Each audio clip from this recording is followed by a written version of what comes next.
Umaaray na ang mga tsuper at operator ng mga pampublikong jeep bunsod ng mga nakalipas na taas singil sa presyo ng petrolyo sa merkado. Hiling ngayon ng mga transport groups aprubahan na ang taas pasahe sa base fare sa traditional at modern jeepneys. Sagot dyan ng LTFRB, dadaan pa sa masusing pag-aaral ang petisyon bago tuluyang maaprubahan. Narito ang kabuuan ng balita. Patuloy na iniinda ng mga sektor ng transportasyon ang atras-abanteng paggalaw sa presyo ng mga produktong petrolyo sa bansa.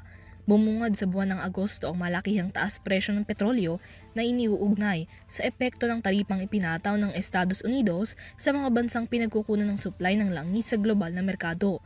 At upang maibsan ang dala nitong pasakit para sa mga motorista, partikular na sa mga pampasaherong sasakyan, apela ngayon ng mga transport groups, taas pasahe sa mga pampublikong jeep. Itong ika-11 ng Agosto, naghain ng mga grupong Pasang Mazda, Alto Dapat Akto ng petisyong 1 peso provisional fare increase para sa traditional at modern PUJs.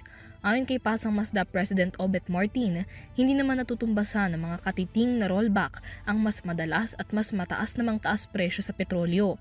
Git niya, sa petrolyo pa lamang ay lugi na at talo ang mga jeepney drivers at operators. Kabilang sa kanilang petisyon ay ang gawing permanente ang 1 peso provisional fare hike na ipinatupad noong 2023, gayon din ang pag-grant ng dagdag na 2 pesos provisional increase sa base fare ng mga PUJs.